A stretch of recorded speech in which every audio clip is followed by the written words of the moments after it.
অসংখ্য ধন্যবাদ আমার দয়াল গুরুজি তার বলা এবং কওয়ার জন্য। আমার যে কথা ছিল, চন্দ্র সূর্য গ্রহ নক্ষত্র কোথায় আছো দেহ ঘরে বলো দয়া করে। প্রত্যেকটা মানুষ আমরা 570 খ্রিস্টাব্দে 12 রবিউল আওয়ালে আমার দয়াল নবী ধরাধামে আসে। আমরা প্রত্যেকটা মানুষই নাকি 12 রবিউল আওয়ালে সোমবারে ধরাধামে আসি। কিভাবে আসি? সুন্দরভাবে গুরুজি বললেন। আমার কাছেও প্রশ্ন রেখেছেন একটি, আমি বলবো সেটা হচ্ছে চন্দ্রমণির কাছ থেকে রাধিকার কুঞ্জে শ্রীকৃষ্ণ তিনি কেন গিয়েছিলেন, কারণ কি বলবো। তবে আমার যিনি দয়াল তিনি বলে, চন্দ্রার সাথে আমার গান হয়েছিল মাদারীপুর, তখন গান হয়েছিল কিন্তু তখন ওরে কিছু বলি নাই, কারণ ওইটা চন্দ্র সরকারের এলাকা। আর এখন চন্দ্র সরকার এই নবাবগঞ্জ দুহার থেকে কেরানীগঞ্জ বেশি দূরে না, এখন চন্দ্র সরকার আসছে আমার এলাকায়, এই জন্য আমার রূপটা আজকে চন্দ্রকে বিশেষ করে এই কথাটাই ভালো লাগছে। আজকে রূপ আপনি দেখাইতেছেন আর আমি আপনাকে আপনার রূপটা বের করতেছি, এর জন্য একটা গান দিছি আর আপনার 10টা গান লাগছে। আমি গান দিয়েছিলাম কয়টা? একটা। আর আমার একটা গানের জবাব দিতে গান লাগছে 10টা। বাবা, এরই নামে শিল্পী। একবার যারে ধরে একবারে মা ডাকাইয়া সারে। বাবা, এজন্য একবার দুইবার না 5 বার কাজল দেওয়ার মাও ডাকছে। আরো যে কয়বার ডাকবো তার কোনো হিসাবই নাই, কারণ আরো তো সামনে আছে অগণিত। মানে এখন এমন একটা ভাব হইছে, এখন আমার মেয়ের ইচ্ছা তত্ত্ব তালিম দিবে বলে কি, এখন আমার মেয়েটারে চাইতেছে বলে তোমার মেয়ে তাও কোনটা যেটা সুন্দরী ওইটার ইচ্ছা না। বাজানের নজর খারাপ না, নজর ভালা, তালিম দিবে তো চেয়েছে যেহেতু দিব, যেহেতু দয়াল চাইছে, আমি যদি না দিই আমার বেয়াদবি হয়ে যাবে। তারপর দয়াল স্টেজে আসুক, মেয়ে একটার পরিবর্তে 2টা ধরেই দিয়ে দিবে, কারণ একটা বল আছে, একটা ভরসা আছে যে আমার মেয়ে তার কাছে দিলে কোনো ক্ষতি হবে না। না কেন? শামরেজ তাবরেজ তিনি ছিলেন পাগল। মাওলানা জালালউদ্দিন রুমি তিনি একদিন রাস্তা দিয়ে যাচ্ছে, দেখে একটা পাগল শামরেজ তাবরেজ তিনি কাবা ঘরের দিকে পা দিয়ে শুয়ে আছে, পশ্চিম দিকে পা দিয়ে শুয়ে আছে। মাওলানা রুমি বলতেছে, পাগল তুমি জানো না পশ্চিমে কাবা ঘর আর আল্লাহর ঘর, তুমি ওইদিকে পশ্চিমে পা দিয়ে আছো, তোমার পাটা তুমি ঘোরাও। শামরেজ পাগল বলছিলেন মাওলানা রুমিকে, পাগল তুমি আমার পাটা সরাইতে বলতেছ, আমি সরাবো, ঠিক আছে, তুমি বলেছো পশ্চিমে আল্লাহ থাকে। আচ্ছা রুমি, মাওলানা রুমি, কোন দিকে আল্লাহ নাই? যেদিকে আল্লাহ নাই সেদিকে তুমি আমার পাটা ঘুরাইয়া দাও। তো মাওলানা রুমি তিনি চিন্তা করে দেখলেন, আল্লাহ কুল্লে শাইন কাদির, আল্লাহ কুল্লে শাইন মঈদ, আল্লাহ পাক সর্ব জায়গায় বিরাজিত, সব জায়গায় তো আল্লাহ আছে, আমি পাগলের পা ঘোরাবো কোন দিকে? নিজের বিবেকের কাছেই নিজে ধরা খাইলেন। যখন নিজের বিবেকের কাছে নিজে ধরা খাইলেন, এখন তো আর মন কোনো কাজে বসে না যে এটা কোনো সাধারণ পাগল নয়, এই পাগলের কাছেই আমি আমার জীবন যৌবন বিলিয়ে দেব।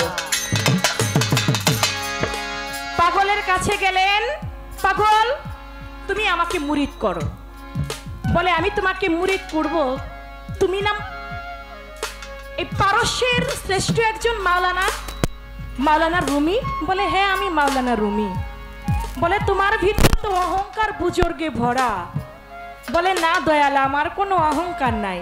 বলে ঠিক আছে আমি তোমাকে মুরিদ করব, আগে তোমার বাড়িতে আমি যাব। তোমার বাড়িতে গিয়ে তোমার আচার আচরণ, তোমার ভাব কায়দা যদি দেখে আমার ভালো লাগে ছোট, তাহলে আমি তোমাকে মুরিদ করব, তা না হলে মুরিদ করব না। চলে গেলেন সামরেজ পাগল মাওলানা রুমির বাড়িতে। যাইয়া দেখে একটা আলমিরার মধ্যে শত শত হাজার হাজার কিতাব তিনি লিখে রেখেছেন। 70টা উট সমান তিনি কিতাব লিখে রেখেছেন। বলে মাওলানা, তুমি যে এই কিতাব লিখে রেখেছো, এই কিতাবের মধ্যে কিতাব কি তোমার সাথে কথা বলে? বলে না, কিতাব তো আমার সাথে কথা বলে না। বলে যে কিতাব কোনো কথা বলে না, এত কিতাব তুমি যত্ন করে তুমি তোমার আলমিরার মধ্যে রেখে দিয়েছো, এগুলো রেখে কি হবে? এই কিতাব তুমি পানির মধ্যে ফেলে দাও। বলে না দয়াল, এটা পানির মধ্যে ফেলা যাবে না, কারণ এটা আমার সারা জীবনের সাধনা, সাধনা করে আমি এই কিতাব লিখেছি। বলে তুমি কিতাব ফেলবে না? বলে না।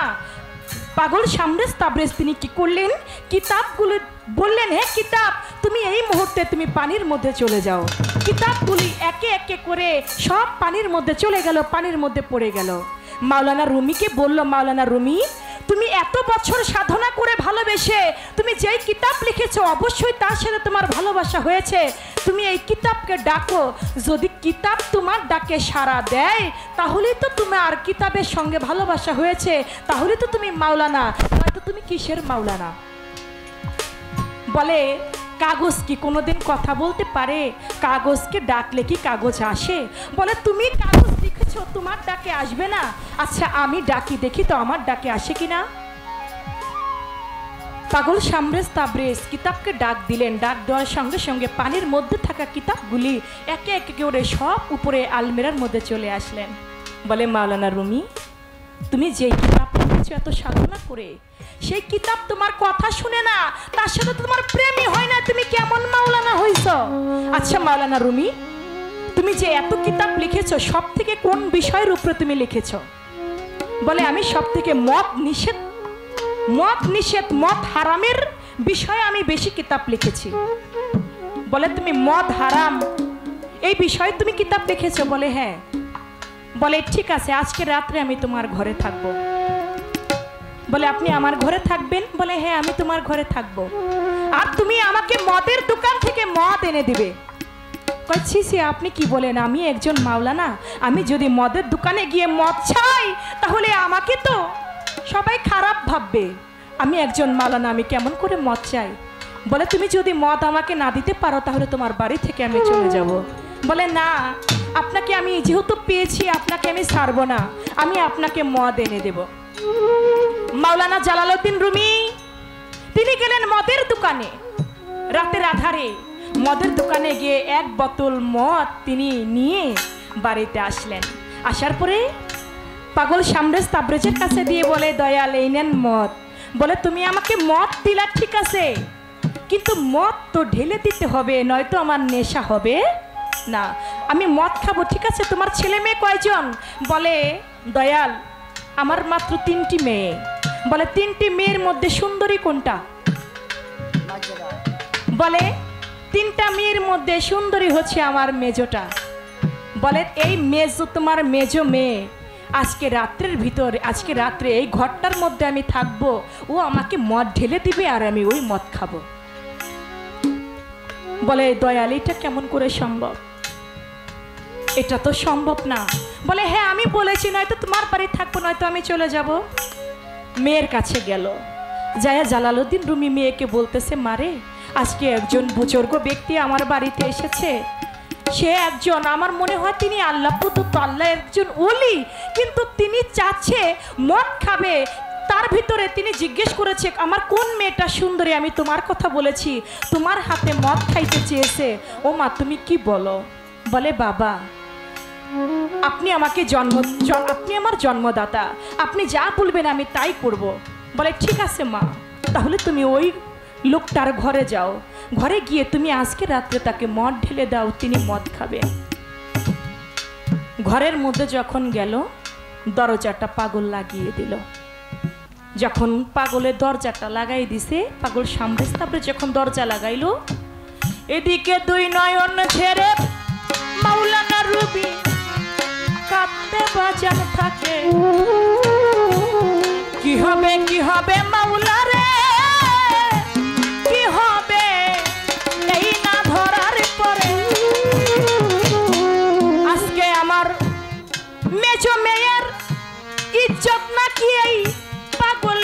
জ্বালাতন করে। পাগলে চেয়েছে আমার মেয়েকে, দিয়ে দিলাম পাগলের ঘরে। রাত্র চলে গেছে, রাত্র চলে গেল, দরজাটা খুলে সকালবেলা মেয়ে বের হইল। বের হয়ে বলে, মারে ও মা, আমি সারা রাত্র এখানে দাঁড়িয়েছিলাম, আচ্ছা পাগল যে তোকে ডাক দিয়ে দরজা বন্ধ করে দিল, ও মা তোর কি কোনো সর্বনাশ করেছে? বলে, বাবা উনি কি সর্বনাশ আমার করবে, উনি এমন একটা পাগল, আমি ঘরে যাওয়া মাত্র তিনি এই যে ধ্যানে বসছে, একটা বার আমি কেমন দেখতে আমার একটু তাকায়াও দেখে।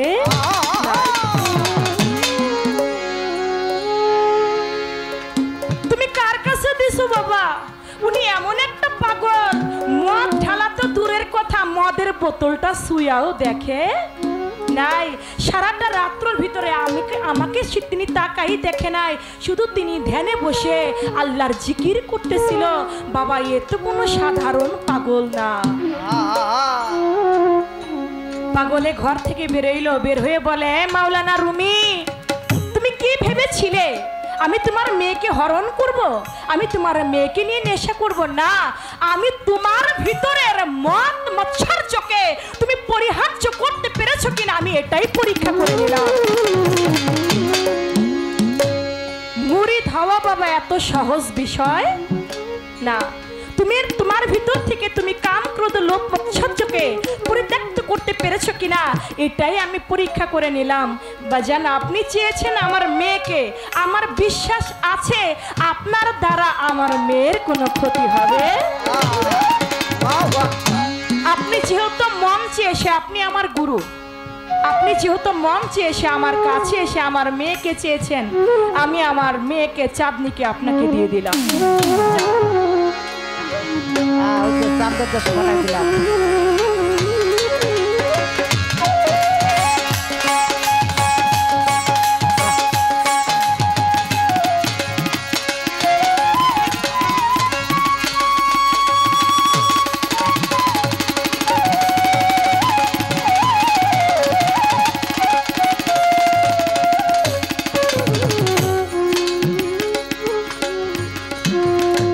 আমি চাই না আমার গুরুর কোনো কথা অনর করতে। গুরু বলছে আর আমি সেটা পালন করব না, তাহলে তো আমি শিষ্যই হইতে পারলাম না। এজন্য দয়াল আপনি বলেছেন আগের আসরে আমার চন্দ্রা, আপনারা সবাই আমার চন্দ্রার জন্য দোয়া করবেন। আচ্ছা যিনি এই কথা বলতে পারে, আচ্ছা গুরু যদি শিষ্যকে তার করে নেয়, ওই শিষ্যর কি আর কোনো কিছু থাকে না? আর কিছু থাকে না। আপনি তো আমার বলেছেন, এখন আপনি আমার হয়েছেন কিনা এটা একটু আমার জানবার বিষয় আছে। আমাকে তো আপনার করে নিয়েছেন যে আমার চন্দ্রা, আপনি কি আমার হয়েছেন এটাও তো আমার বিষয় দয়াল। অবশ্যই আমিও আপনাকে আমার করে নিয়েছি, যদি আপনি দয়া গুণে সেটাকে স্বীকার করে অবশ্যই নেন। তাই সেদিক থেকে আমার একটি গান দয়ালের কাছে থাকবে।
প্রশ্ন করেছি গানে গানে, এবার মুখে দুই একটি কথা জানবো।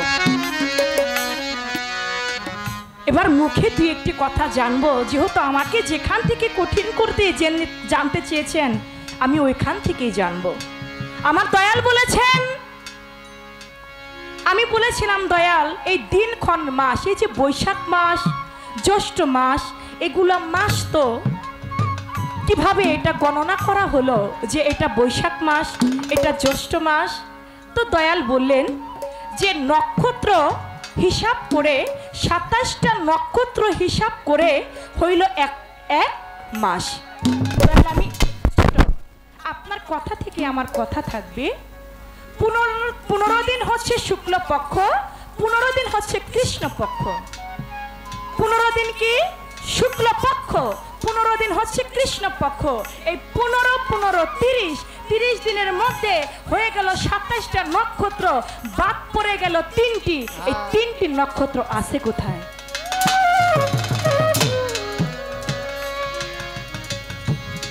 27 দিয়ে তো 30 পূর্ণ হয় না, আরো 3টা বাকি রয়ে গেল না, মাস তো 30 দিনে হয়।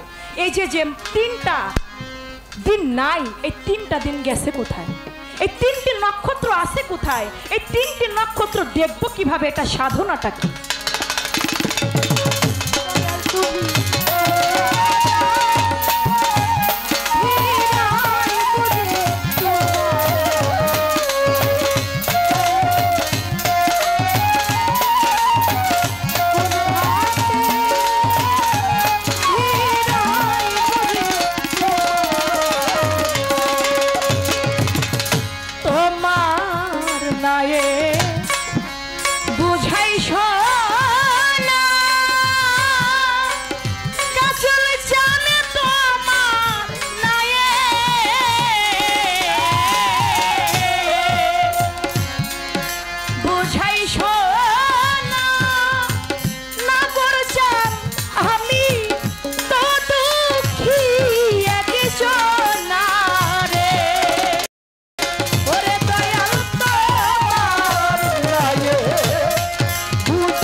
যত পশু পাখি জোড়ায় জোড়ায় উড়ে দেখি রে,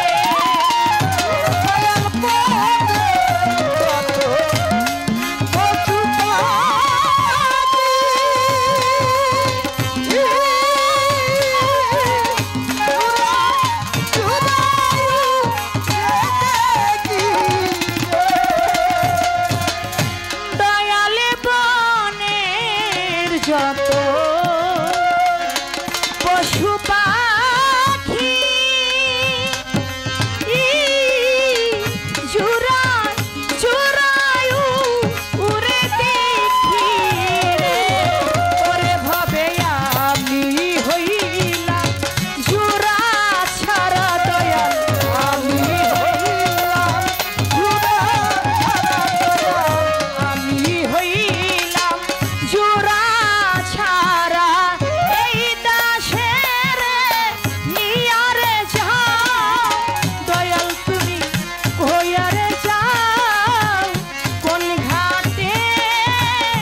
করেছেন আমার কাছে।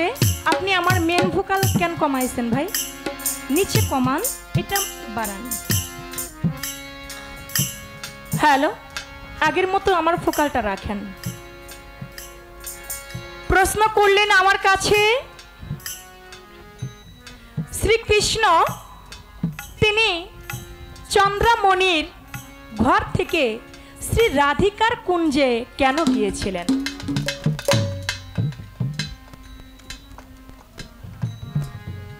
শ্রীকৃষ্ণ কেন শ্রী রাধিকার কুঞ্জে চন্দ্রমণির ঘর থেকে গেলেন? চন্দ্রমণির ঘর থেকে গেলেন, চন্দ্রমণি আসলেন, এসে দরজার মধ্যে হাত লাগাইলেন, দরজা টুকা মারলেন, দরজা খুলে গেল। দরজা খোলার পরে জিজ্ঞাসা করা হলো যে আপনি কেন রাধার কুঞ্জে এসেছেন? রাধার কুঞ্জে শ্রীকৃষ্ণ কেন গিয়েছিল এটা আমাকে বলতে হবে। কৃষ্ণ হলো ঈশ্বরের অবতার। শ্রীকৃষ্ণ কি ঈশ্বরের অবতার, আর রাধা হচ্ছে তিনি বিশ্বাস এবং ভক্তির প্রতীক। ভক্ত, তারা গুরু এবং ভক্ত। শ্রীকৃষ্ণ ছিল গুরু, রাধারানী ছিল ভক্ত, আবার প্রেমের গুরু কিন্তু রাধিকা। সত্য, তাদের মধ্যে গুরু শিষ্যর প্রেম লীলা সেই কুঞ্জের মধ্যে হয়েছিল। সেখানে ছিল না কোনো কামনা, ছিল না কোনো বাসনা, সেখানে ছিল প্রেম লীলা।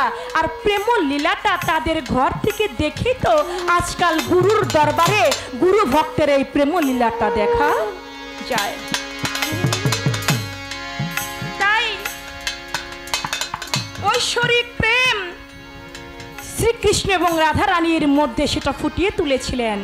শুধু তাই নয়, ভক্তি ও আত্মত্যাগের প্রেম ছিল তাদের মধ্যে, প্রেম ও বিচ্ছেদের ভাব বিনিময় তাদের মধ্যে ছিল, এবং গোপন লীলা কৃষ্ণ এবং ঈশ্বর, এরা ঈশ্বরের যেহেতু অবতার শ্রীকৃষ্ণ, এই জন্য গুরু এবং ভক্ত তারা দুজনে ওই কুঞ্জের মধ্যে মিলে একাকার হয়ে গিয়েছিল। তখন চন্দ্রমণিকে বলেছিল, চন্দ্রমণি আমি যে রাধারানীর কুঞ্জে এসেছি, এই কুঞ্জে এসেছি এজন্যই তার সাথে আমার ভক্তি এবং বিশ্বাস, তার সাথে যে গুরু ভক্তের লেনা দেনা, সেই গুরু ভক্তের লেনা দেনাটাই করতে এখানে এসেছি, অন্যথা কোনো কাম লীলা নয়। ওই রাবিয়া বসরি হাসান বসরি বলেছিল রাবিয়া বসরিকে, রাবিয়া আমি তোমাকে বিবাহ করতে চাই। বলে তুমি বিয়ে বসবা না? রাবিয়াকে বলে না আমি বিবাহ বসবো না। বলে তুমি বিয়ে করবে না? রাবিয়া তুমি একা একা কতদিন থাকবা? বলে দয়াল যতদিন রাখে।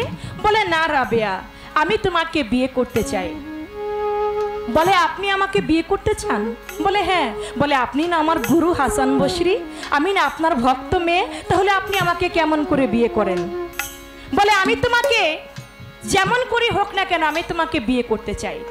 রাবিয়া বসরি বলে আমি আপনাকে বিয়ে করব, আপনি যদি আমার একটা প্রশ্নের উত্তর দিতে পারেন। বলে কি প্রশ্ন? বলে আপনি বলেন আপনি পুরুষ নাকি নারী? এখন রাবিয়া বসরি তিনি তো কোনো সাধারণ মেয়ে না, তিনি তাপস কুলের শিরোমণি। রাবিয়া যেহেতু আমাকে প্রশ্ন করেছে আমি পুরুষ নাকি নারী, তাহলে এটা আমার স্বাভাবিকভাবে জবাব করলে হবে না, অবশ্যই আমার একটু ভেবেচিন্তে জবাব করতে হবে। তিনি কি করলেন? বলে আমাকে একটু সময় দাও, আমি তোমাকে জবাব করব। 1 সপ্তাহ সময় চাইলেন। 1 সপ্তাহের মধ্যেই হাসান বসরি তিনি পরপারে ডাকে, আল্লাহ পাকের ডাকে সাড়া দিয়ে তিনি চলে গেলেন, মৃত্যুবরণ করলেন। যখন তিনি মৃত্যুবরণ করলেন, মৃত্যুবরণ করা মাত্রই যখন হাসান বসরির লাশটাকে দাফন করা হবে, কবরের মধ্যে রাবিয়া বসরি দৌড়ে গিয়েছে। আমার তরিকার ভাইরা যারা আছো, হাসান বসরিকে দাফন করতে পারবে না। বলে কেন? বলে আমার একটা প্রশ্ন আছে, আমার প্রশ্নের উত্তর না দিয়ে হাসান বসরি মরতে পারে না। বলে কি প্রশ্ন? বলে ও হাসান, হাসান তুমি না আমার গুরু, তোমাকে না আমি একটা প্রশ্ন করেছিলাম, তুমি না আমাকে বলেছিলে বিয়ে করবে, তাহলে আমাকে বিয়ে না করে তুমি যে চলে গেলে, তা তো হইতে পারে না। তোমার কাছে আমার প্রশ্ন ছিল তুমি পুরুষ নাকি নারী, সেই প্রশ্নের জবাব তুমি আমাকে দেবে, তারপরে তোমার মাটি মঞ্জিল হবে, তার আগে হবে না। আচ্ছা, কি একটা ভক্তরা দুশ্চিন্তায় পড়ে গেছে যে হাসান বশিরি মারা গেছে, এখন তিনি কেমন করে উত্তর দিবে যে তিনি পুরুষ নাকি নারী।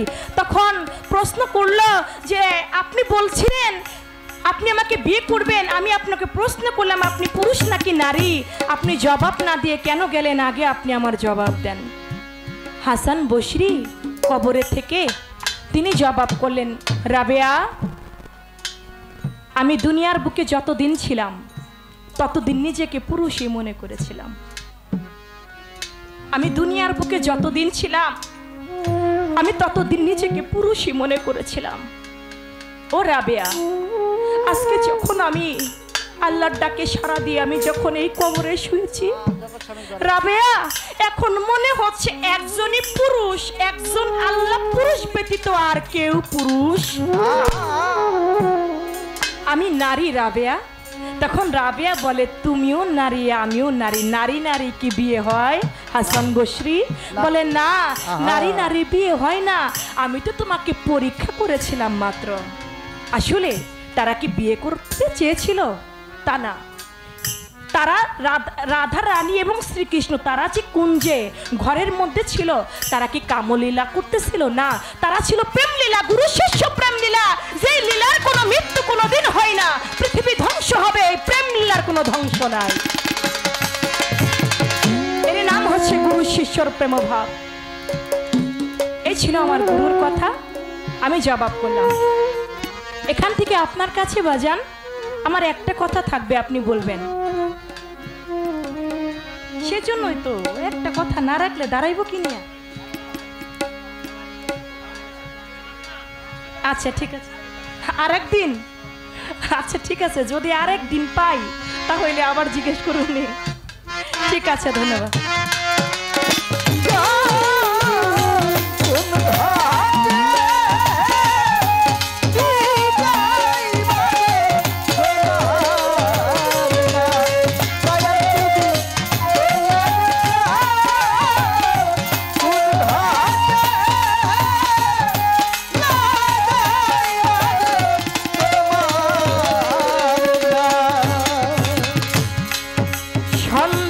হলো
আমি জানি আমার গান আপনারা ভালোবাসেন, আমাকেও ভালোবাসেন। যদি ভালো না বাসতেন তাহলে এতটা ভালোবাসা আমি দুহার থেকে পাইতাম না। এটা আমি মনে প্রাণে বিশ্বাস করি। বিদায়ের সময় চলে এসছে।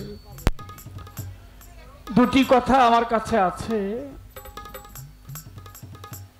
আলোচনা করা যাবে অনেকক্ষণ, কিন্তু আলোচনা করতে গেলে গানের সময়টা পাওয়া যাবে না। আস্তে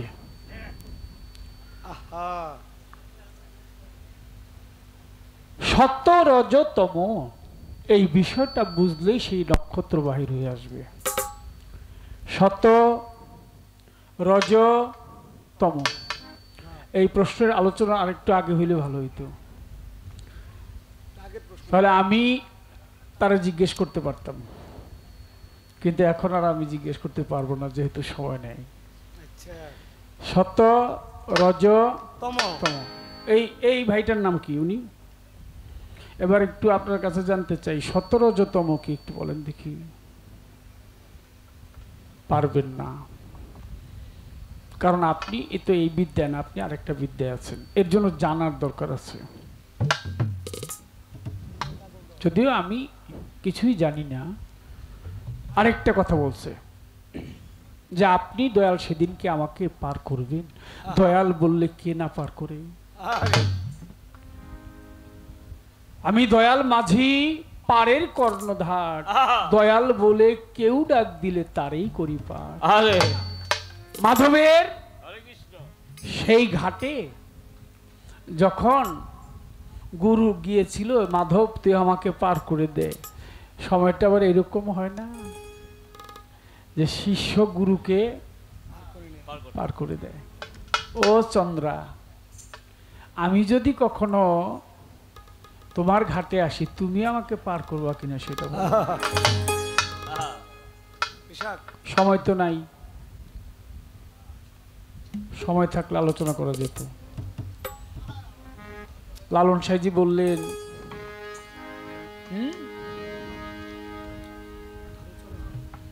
কোন প্রেমেতে আল্লাহ নবী মিরাজ করেছে নিঘুর প্রেম কথাটি আজ আমি ক্ষুধাই কাটাচ্ছে। কোন প্রেমে গুরু হয় ভবতরী, কোন প্রেমে শিষ্য হয় কান্ডারি, না বুঝে লালন প্রেমের উদ্দীপন জগতে প্রেম করে বিছে। গুরু ভবতরী, শিষ্য কি কান্ডারি, মানে নৌকা বেয়ে যাচ্ছে। সাধারণ বিষয় না, অনেক বিষয়। এক কথা শুনলেই তো আউলিয়া হয়ে যায়, এক কথা সারা রাত্রে শুনলে আউলিয়া হয়ে যায়, কিন্তু আমরা তো বেশিরভাগ দেউলিয়া হয়ে গেলাম।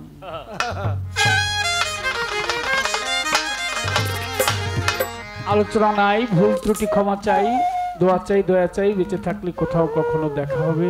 সারা বিশ্বের মানুষ ভালো থাকুক, চন্দ্রা আমার কথায় যেন কোনো কথায় যেন কষ্ট না পায়। আর ওই মেয়েটা, ওরে আসলে আমি হইলো ওই, ও তো খালি দেখি কতক্ষণ পর পর তোমার শিখাই দেয় না, তা আমি কইলাম বলে আমার কাছে এলে যে আমারও দু একটা শিখাই দিব, এর জন্য ওরে আনতে চাইছিলাম। আমি কি আর এমনি আনতে চাইছি? এরপরে ওদেরকে আবার গানের সুযোগ দিতে হবে। একজনের নাম হলো কি চাঁদনি, আরেকজন হচ্ছে প্রিয়া, ওরা দুইজন দুইটা গান গাইবো, আমি গামো একটা, তাহলে কয়টা হইলো? তিনটা। তিনটা হইলে তোরা শেষ হয়ে যাবে। আমরা কি করবো? আমরা গামো না। ও রিপন একটা গাইবো, আমার রিপন আছে, ও গাইবে, খেপে গেছে। একটা চাঁদনি, একটা কাজল, একটা প্রিয়া, একটা রিপন, এই চারজনের চার গান দিয়ে শেষ। আমার গানটা আমি করে শেষ করি। ভালো থাকবেন সবাই, আপনারা অনেক ভালো।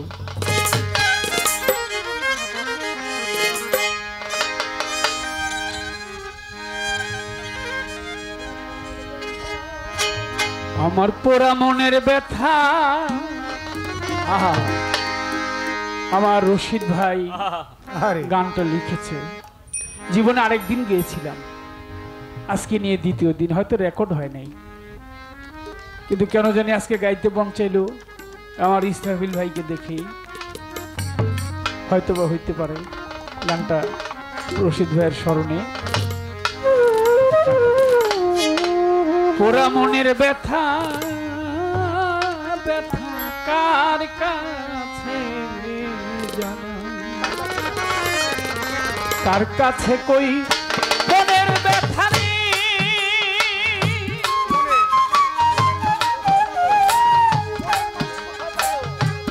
আমি মনের মানুষ কোথায় পাবো রে, আমার ব্যথা কার কাছে জানাবো, পোড়া মনের ব্যথা, আমার বুক পুরানো ব্যথা, ওরে আমার হৃদয় ছেঁড়া ব্যথা, ব্যথা কার কাছে জানাবো, কার কাছে যাও না ব্যথা, ওরে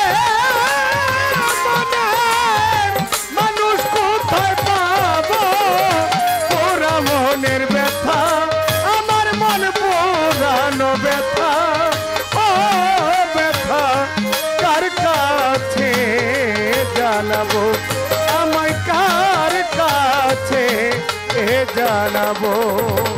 আমার একটা অভ্যাস আছে, আমি বই দেখে গান করতে পারি না, এটা আমার জন্য খুব সমস্যা।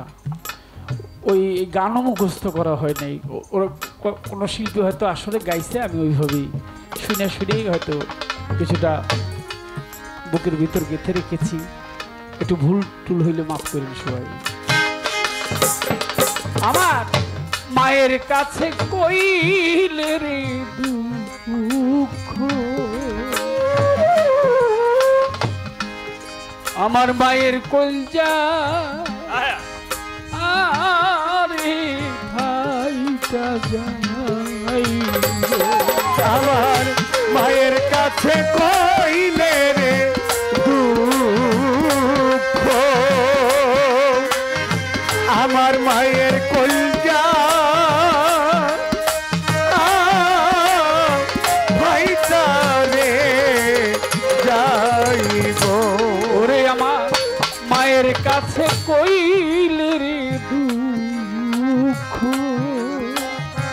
আমার মায়ের কলজা রে ফাইটা যাই, বাজানি রে কইলে দুঃখ রে, ওরে আমার বাজান মইরা যাইব, বাজানি রে কইলে ব্যথা রে, ওরে আমার দুঃখে বাজান মইরা যাইব, বাজানি রে কইলে ব্যথা রে, ওরে মাতাল আমার বাজান মইরা যাইব, পোড়া মনের ব্যথা, আমার এই পোড়া মনের ব্যথা, ওর ব্যথা কার কাছে জানাবো, ওরে কার কাছে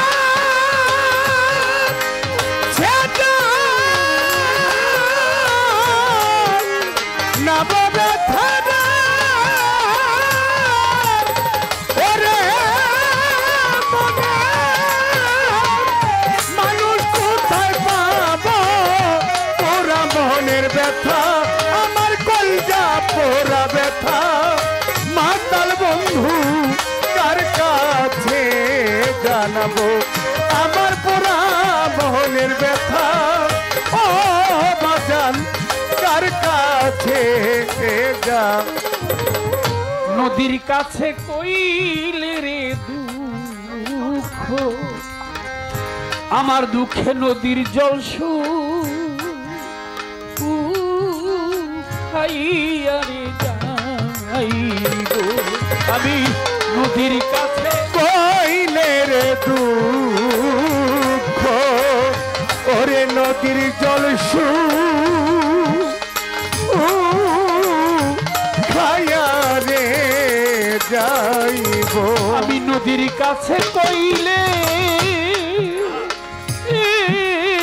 দুঃখ নদীর জল শুকাইয়া যাইব, পাহাড়ে রে কইলে ব্যথা রে, আমার ব্যথায় পাহাড় কইলা যাইব, পাহাড়ে রে কইলে ব্যথা রে, আমার দুঃখে পাহাড় কইলা যাইব, পাহাড়ে রে কইলে ব্যথা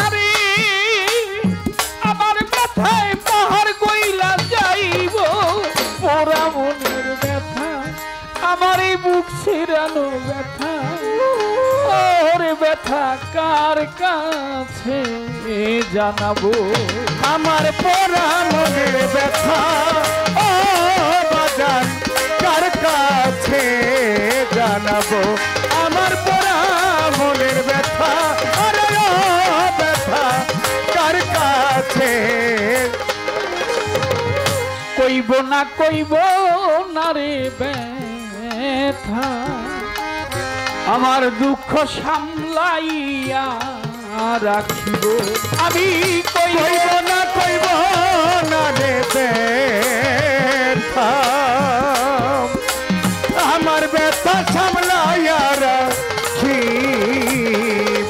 আমি কইব না রে ব্যথা, আমার ব্যথা সামলাইয়া রাখিব। বৈরাবরে কাছে গিয়া রে ওরে তোমার রশিদ বিদায় দিব। বৈরাবরে কাছে গিয়া রে ওরে তোমার রশিদ বিদায় নিব বাজান। বৈরাবরে কাছে গিয়া রে ওরে সরকার রশিদ বিদায় দিব। পোড়া মনের ব্যথা ও ব্যথা কার কাছে জানাবো? ও ব্যথা কার কাছে কার কাছে গো দিব ব্যথা রে?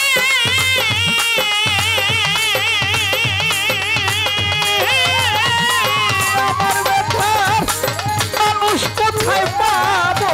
পোড়া মনের ব্যথা, আরে আমার এই হৃদয় পোড়া ব্যথা, ওরে ব্যথা কার কাছে জানাবো? আমার এই পোড়া মনের ব্যথা, ওরে ব্যথা কার কাছে জানাবো? ভুল ত্রুটি ক্ষমা চাই, দোয়া চাই। দেখা হবে আবার। ধন্যবাদ।